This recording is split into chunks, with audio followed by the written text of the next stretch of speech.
अस्सलाम वालेकुम नाज़रीन। प्रोग्राम है टुडेज़ टॉक और मैं हूं आपका मेज़बान रियाज आजिज़।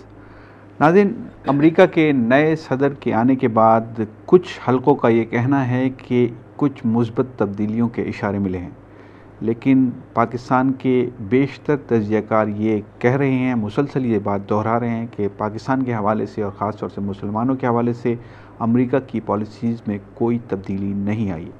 उधर ईरान के सदर अहमदी निजाद ने आज इस तरफ इशारा करते हुए कहा है कि अगर अमेरिका ये कहता है कि उसने अपनी पॉलिसी तब्दील की है, यानी नए सदर अमेरिका के कुछ तब्दीलियों के और ख़ास तौर से मुस्बत तब्दीलियों के इशारे दे रहे हैं, तो उनको साबित करना चाहिए और सारी दुनिया से जहाँ जहाँ उनकी फ़ौजें, अमरीकी फ़ौजें मौजूद हैं, वो वापस बुलाई जानी चाहिए। ये मुतालबा किया है अहमदी निजाद ने, जो ईरान के सदर हैं। जो मजमूई तौर पर सूरत हाल सामने है उसमें ऐसा महसूस होता था very second day after he took oath कि जैसे कि वो कोई इनकलाबी तब्दीलियाँ लाना चाहते हैं, ख़ास तौर से पाकिस्तान के हवाले से, कि जब ये ख़बर आई कि पाकिस्तान की तरक्याती इमदाद में 3% इजाफ़ा कर दिया गया, 3 गुना इजाफ़ा कर दिया गया है और पाकिस्तान के लिए कुछ अच्छी ख़बरें और अच्छे मंसूबे उनके जहन में हैं। लेकिन जब ड्रोन हमले की ख़बर आई, पहले ड्रोन हमले की ख़बर जो अमेरिका के नए सदर के बराजमान होने के बाद पाकिस्तान पे हुए, तो पाकिस्तानियों ने इस बात को बिल्कुल वाज़ेह तौर पर महसूस किया और हतमी नतीजा अख़ज़ किया इस ताल्लुक़ से कि अब उनकी पॉलिसीज़ में कोई तब्दीली नहीं। गुज़िश्ता रोज़ जो मिस्टर ओबामा का बयान था, उससे भी ये साबित होता है कि अब पाकिस्तान कि कुछ लोग अगर इस ख्वाहिश में बैठे हैं कि अमेरिका कुछ तब्दीली लाना चाहता है अपनी पॉलिसीज़ के हवाले से पाकिस्तान पर, तो ऐसी कोई खुशफहमी उनको नहीं होनी चाहिए, क्योंकि कल उन्होंने एक दफ़ा फिर ये बात कही है कि ड्रोन हमले जारी रहेंगे या पाकिस्तान पर हमले वो उस वक्त तक करते रहेंगे जब तक वो अपने अहदाफ हासिल नहीं कर सकते। इसी ताल्लुक़ से हम आज अपने प्रोग्राम में बात करेंगे। गुफ्तगू करने के लिए मौजूद हैं कर्नल रिटायर्ड मुख्तार भट्ट साहब, तजज़ियाकार के तौर पर हमारे प्रोग्राम में शरीक होते हैं, रोज़नामा जंग के कॉलमिस्ट हैं और ख़ासी गहरी नज़र आपकी होती है इंटरनेशनल और लोकल मामलात पर, पॉलिटिकल मामलात पर। इनसे पूछेंगे कि इनकी राय क्या है, मामलात किस तरफ जा रहे हैं।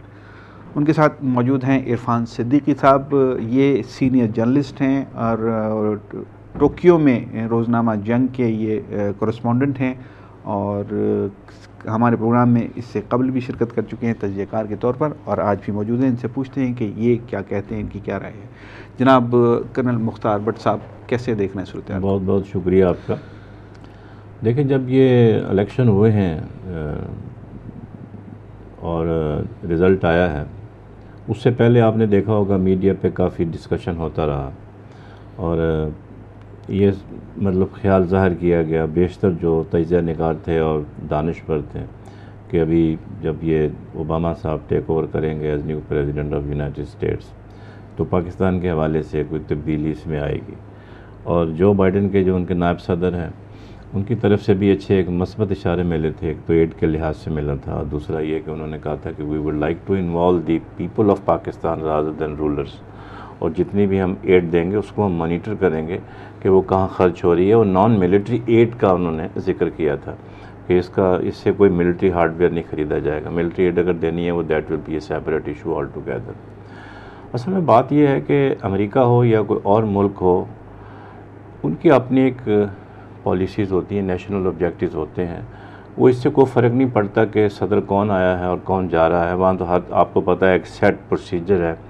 नवंबर में इंतखाबात होते हैं और 20 जनवरी को हैंडिंग टेकिंग ओवर हो जाती है और कोई शोर नहीं मचाता कि धांधली हुई है वो, ठीक है कि नहीं। तो बड़ा पीसफुल ट्रांसफ़र होता है और ये एक अच्छी उन्होंने रवायत कायम की हुई है। ओबामा साहब ने कुछ ऐसे मस्बत इशारे भी दिए थे इलेक्शन से पहले। मिसाल के तौर पर उन्होंने कहा था कि टेररिज्म को अगर ख़त्म करना है तो कश्मीर का मसला और फ़लस्तीन का मसला हल करना पड़ेगा। लेकिन अपेरेंटली ऐसे ज़ाहिर हो रहा है कि अब वो उसको थोड़ा उन्होंने बैकग्राउंड में डाल दिया है। उस लिहाज से मैं नहीं समझता। देखिए, दूसरी बात यह है, अभी जुमा 8 दिन उनको हुए हैं, इसलिए अगर हम ये सोचने बैठ जाएं कि जी डेमोक्रेट आ गए हैं, खुशियों के ताने बजाएं और ये करें वो करें और उनकी पॉलिसी में तब्दीली आ जाएगी, उनकी बुनियादी पॉलिसी में तो कोई तब्दीली नहीं आएगी। Keeping in view the global situation around this area also, specially South East Asia, और हमारे particularly with reference to Afghanistan and Iran and India, तो इसमें थोड़ा बहुत वो तब्दीली ज़रूर लेकर आएंगे, लेकिन it will take some time.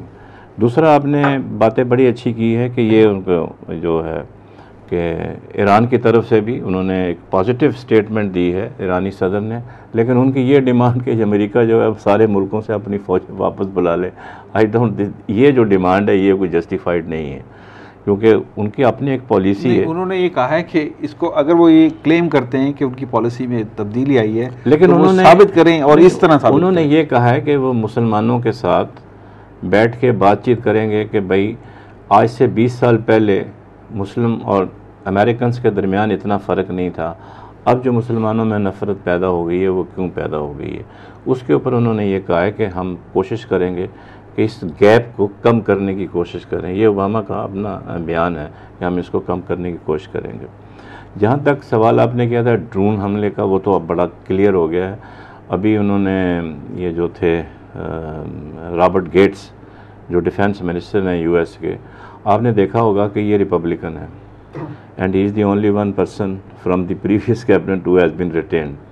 तो इसका मतलब ये हुआ कि जो मिलिट्री पोस्चर होगा उनका, जो पॉलिसी होगी, आई थिंक उसमें थोड़ा सा तसलसल जो है वो बरकरार रहेगा, और अगर किसी स्टेज पे जाके चेंज होता भी है तो it will take some time, not in distant near future. Okay, बड़ी अहम बात कही। मैं इरफान सिद्दीकी आपको गुफ्तगू में शामिल कर लूँ और ये पूछूँ आपसे कि क्या किसी मुल्क की मिलिट्री पॉलिसी और फॉरेन पॉलिसी, ख़ास तौर से अगर अमेरिका को फोकस करके हम बात करें, ये तब्दील होती है हुक्मरानों के तब्दील होने से? थैंक यू वेरी मच, आपने इस मौका दिया इस प्रोग्राम में। मेरे ख्याल से जो मेरा तजुर्बा है या मेरी स्टडी है अबाउट द अमेरिका और जापान के बारे में ख़ास तौर पे, मेरे ख्याल से जिनकी जमहूरी रिवायात बहुत मजबूत होती हैं, जहाँ सिस्टम बहुत मजबूत होता है, जहाँ पे एक फाउंडेशन होती है पूरे सेटअप के अंदर, वहाँ पर हुक्मरानों के चेंज होने से पॉलिसियों में तब्दीली नहीं आती। और जिन ममालिक में जहाँ पे जमहूरियत कमज़ोर होती है, जिन ममालिक में सिस्टम कमज़ोर होता है, जिन ममालिक में आमरीत ज़्यादा रहती है, वहाँ पर जो है लोगों की तब्दील होने से पॉलिसियाँ भी तब्दील हो जाती हैं। आप हमारे अपने मुल्क की मिसाल देख सकते हैं कि जब आपकी नवाज़ शरीफ साहब की हुकूमत होती है तो पॉलिसी डिफरेंट होती है। जब पीपल्स पार्टी की हुकूमत आती है बिल्कुल अपोजिट आपने लेके चलना है, ताकि आप लोगों को ये बावर करा सकें कि आपकी गवर्नमेंट से कोई चेंज नज़र आया है। लेकिन अमेरिका में, जापान में मैंने हमेशा ये देखा है कि उनकी जो पॉलिसीज़ होती हैं, वो पॉलिसी साज इदारे जो होते हैं बहुत ही मजबूत होते हैं। उनका फोकस अगले 20 साल के लिए होता है, अगले 25 साल के लिए, अगले 50 सालों के लिए वो प्लानिंग करते हैं, पॉलिसीज़ बनाते हैं, और उनको हुक्मरानों के तब्दील होने से उस पॉलिसी में मे बी स्पीड में कुछ इम्प्लीमेंटेशन में ये बात तो है ना, देखें कि कभी रिपब्लिकन जीत के आते हैं, कभी डेमोक्रेट्स जीत के आते हैं, तो इसका मतलब है कि कभी उनको वोट मिलते हैं, कभी उनको वोट मिलते हैं, कुछ तो डिफरेंस होगा ना। किस सतह पर तब्दीली आती है वहाँ पर? सतह पे तब्दीली जो होती है, जो वहाँ की जो अवामी, जो उनकी जो कौमी सतह पर जो पॉलिसीज़ होती है, जो इंटरनल पॉलिसीज़ होती हैं, उसके अंदर शायद तब्दीली आती है, लेकिन एक्सटर्नल पॉलिसीज़ में कोई मेजर तब्दीली आपको नज़र नहीं आएगी। ठीक, इन्होंने कहा कि इंटरनल पॉलिसीज़ में कुछ तब्दीलियाँ आ जाती हैं और उसी की वजह से शायद ये चेंजेस थोड़े से आते हैं, कभी डेमोक्रेट कभी रिपब्लिकन। हाँ, जैसे मैंने ये बिल्कुल सही कहा इन्होंने, मैंने भी आपको शुरू में यही कहा कि उनकी अपने जो पॉलिसी, मेन पॉलिसीज़ हैं, उसमें कोई तब्दीली नहीं आती, चाहे कोई भी प्रेसिडेंट आ जाए। और आपको पता है कि प्रेसिडेंट जो है उसकी 2 टर्म्स होती हैं, उससे ज़्यादा नहीं। लेकिन बुश का जो पिछला 8 साल का दौर था, ये मतलब एक बड़ा वहशियाना दौर था और बड़ा एक बर्बरियत का दौर था। उसमें आपने देखा हो कि अमेरिकन्स ने ख़ुद भी उनके ख़िलाफ़ डेमोन्स्ट्रेशन किए हैं, बड़ी बड़ी डेमोन्स्ट्रेशन निकली, पूरी दुनिया में उनके ख़िलाफ़ हुआ है। तो उन्होंने तकरीबन, आप देखें, 50 लाख के करीब मुसलमान जो हैं उन्होंने मारे हैं पिछले 8 साल में। तो इसलिए ये तब्दील तो आनी थी, हर हालत में आनी थी। लेकिन जो सबसे जो सरप्राइज़ फैक्टर मिला है वो ये है, continuation of Robert Gates as the defence minister in the new cabinet of the Democrat government.